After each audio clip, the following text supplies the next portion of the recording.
My fellow Americans, I'm speaking to you tonight from the Oval Office. Before I begin, let me speak to important news from earlier today. After 8 months of nonstop negotiation, by my administration, a ceasefire and a hostage deal has been reached by Israel and Hamas, the elements of which I laid out in great detail in May of this year. This plan was developed and negotiated by my team and will be largely implemented by the incoming administration. That's why I told my team to keep the incoming administration fully informed, because that's how it should be, working together as Americans. This will be my final address to you from the American people from the Oval Office, from this desk as president. And I've been thinking a lot about who we are and maybe more importantly, who we should be. Long ago in New York Harbor, an iron worker installed beam after beam, day after day. He was joined by steel workers, stonemasons, engineers. They built not just a single structure, but a beacon of freedom.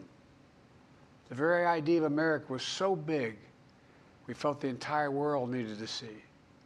The Statue of Liberty, a gift from France after our Civil War. Like the very idea of America, it was built not by one person, but by many people from every background and from around the world. Like America, the Statue of Liberty is not standing still. Her foot literally steps forward atop a broken chain of human bondage. She's on the march, and she literally moves.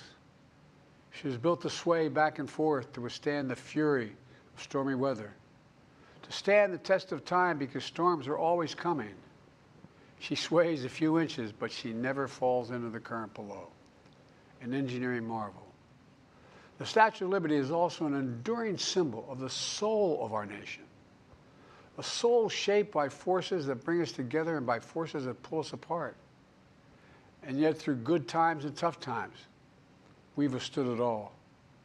A nation of pioneers and explorers, of dreamers and doers, of ancestors native to this land, of ancestors who came by force, a nation of immigrants who came to build a better life, a nation holding the torch of the most powerful idea ever in the history of the world, that all of us are created equal, that all of us deserve to be treated with dignity, justice, and fairness, that democracy must defend and be defined and be imposed, moved in every way possible.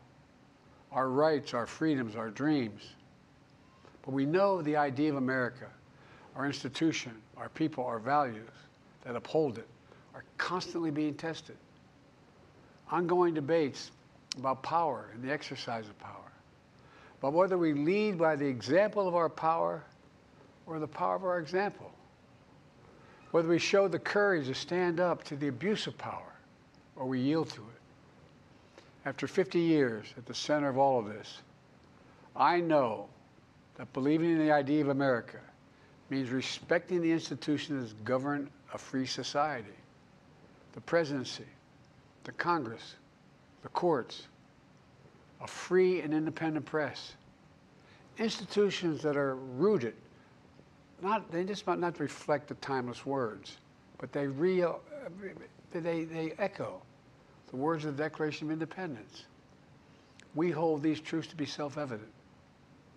Rooted in the timeless words of the Constitution, we the people. Our system of separation of powers, checks and balances. It may not be perfect, but it's maintained our democracy for nearly 250 years, longer than any other nation in history that's ever tried such a bold experiment. In the past 4 years, our democracy has held strong. And every day I've kept my commitment to be president for all Americans through one of the toughest periods in our nation's history. I've had a great partner in Vice President Kamala Harris.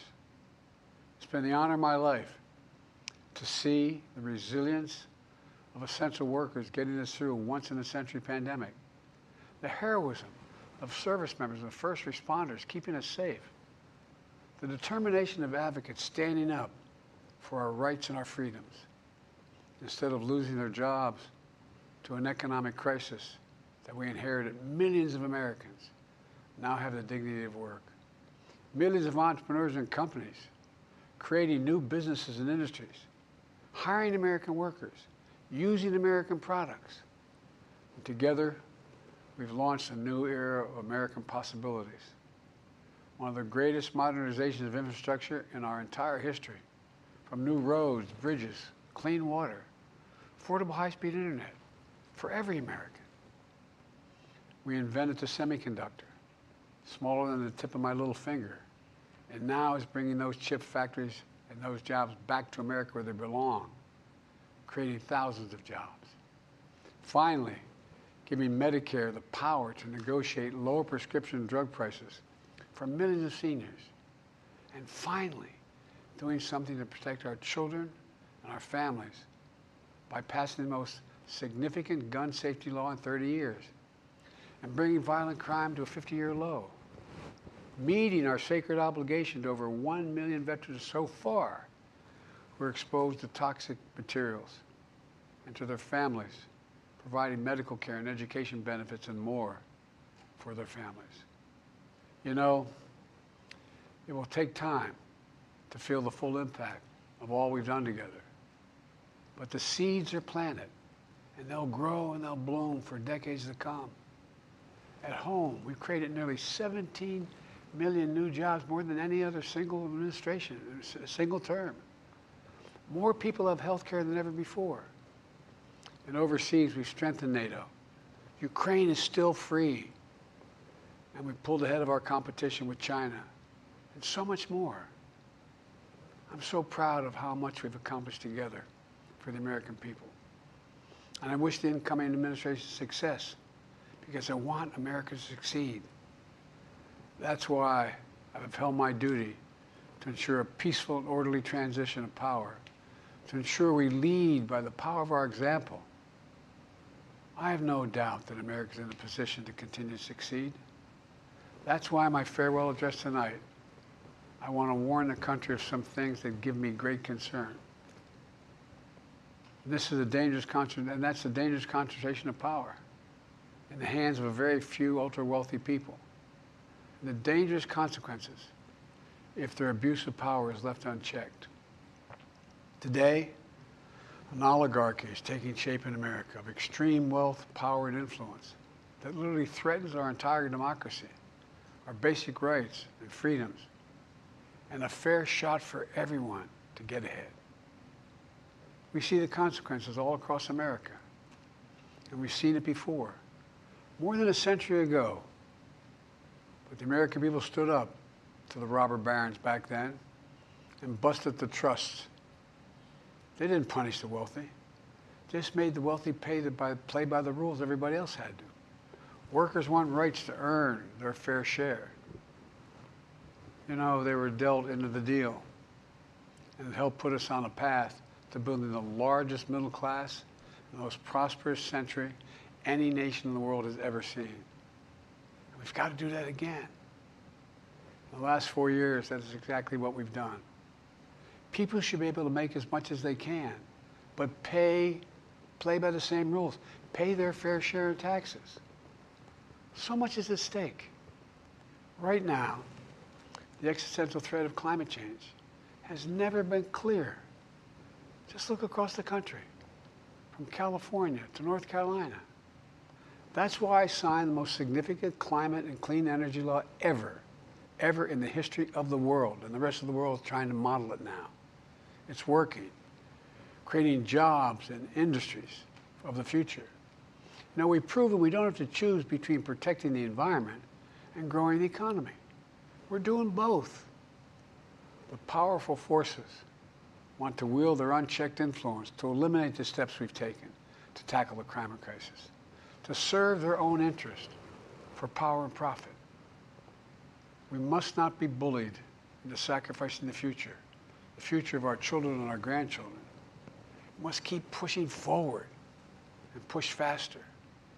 There's no time to waste. It's also clear that American leadership in technology is an unparalleled source of innovation that can transform lives. We see the same dangers of the concentration of technology, power, and wealth. You know, his farewell address, President Eisenhower spoke of the dangers of the military-industrial complex. He warned us then about, and I quote, the potential for the disastrous rise of misplaced power, end of quote. 6 decades later, I'm equally concerned about the potential rise of a tech-industrial complex that could pose real dangers for our country as well. Americans are being buried under an avalanche of misinformation and disinformation, enabling the abuse of power. The free press is crumbling. Editors are disappearing. Social media is giving up on fact-checking. The truth is smothered by lies told for power and for profit. We must hold the social platforms accountable to protect our children, our families, and our very democracy from the abuse of power. Meanwhile, artificial intelligence is the most consequential technology of our time, perhaps of all time. Nothing offers more profound possibilities and risks for our economy and our security, our society, for humanity. Artificial intelligence even has the potential to help us answer my call to end cancer as we know it. But unless safeguards are in place, AI could spawn new threats to our rights, our way of life, to our privacy, how we work, and how we protect our nation. We must make sure AI is safe and trustworthy and good for all humankind. In the age of AI, it's more important than ever that the people must govern. And as the land of liberty, America, not China, must lead the world in the development of AI. You know, in the years ahead, it's going to be up to the president, the presidency, the Congress, the courts, the free press, and the American people to confront these powerful forces. We must reform the tax code, not by giving the biggest tax cuts to billionaires, but by making them begin to pay their fair share. We need to get dark money. That's that hidden funding behind too many campaigns contributions. We need to get it out of our politics. We need to enact an 18-year time and term, for the strongest ethics reforms for our Supreme Court. We need to ban members of Congress from trading stock while they're in the Congress. We need to amend the Constitution to make clear that no president is immune from crimes that he or she commits while in office. The president's power is not limited. It's not absolute, and it shouldn't be. And in a democracy, there's another danger to the concentration of power and wealth. It erodes a sense of unity and common purpose. It causes distrust and division. Participating in our democracy becomes exhausting and even disillusioning. And people don't feel like they have a fair shot. We have to stay engaged in the process. I know it's frustrating. A fair shot is what makes America, America. Everyone's entitled to a fair shot. Not a guarantee, but just a fair shot. An even playing field. Going as far as your hard work and talent can take you. We can never lose that essential truth, remain who we are. I've always believed, and I've told other world leaders, America can be defined by one word: possibilities. Only in America do we believe anything is possible. Like a kid with a stutter from modest beginnings in Scranton, Pennsylvania, and Claremont, Delaware, sitting behind this desk in the Oval Office as President of the United States. That's the magic of America. It's all around us. Upstairs in the residence of the White House, I've walked by a painting of the Statue of Liberty I don't know how many times. In the painting, there's several workers climbing on the outstretched arm of the statue that holds the torch. It reminds me every day I pass it of the story and soul of our nation and the power of the American people. There's a story of a veteran. This is a veteran, the son of an immigrant, whose job was to climb that torch and polish the amber panes so rays of light could reach out as far as possible. He was known as the keeper of the flame. He once said of the Statue of Liberty, quote, speaks a silent universal language, one of hope that anyone who seeks and speaks freedom can understand. Yes, we sway back and forth to withstand the fury of the storm, to stand the test of time. A constant struggle, a short distance between peril and possibility. But what I believe is the America of our dreams is always closer than we think. And it's up to us to make our dreams come true. Let me close by stating my gratitude to so many people, to the members of my administration, as well as public service and first responders across the country and around the world. Thank you for stepping up to serve. To our service members and your families, it's been the highest honor of my life to lead you as Commander-in-Chief. And of course to Kamala and our incredible partner, the historic Vice President. She and Doug have become like family. And to me, family's everything. My deepest appreciation to our amazing First Lady who's with me in the Oval today. For our entire family. You're the love of my life and the lives of my love. My eternal thanks to you, the American people. After 50 years of public service, I give you my word. I still believe in the idea for which this nation stands. A nation where the strength of our institutions and the character of our people matter and must endure. Now it's your turn to stand guard. May you all be the keeper of the flame. May you keep the faith. I love America. You love it too. God bless you all. And may God protect our troops. Thank you for this great honor.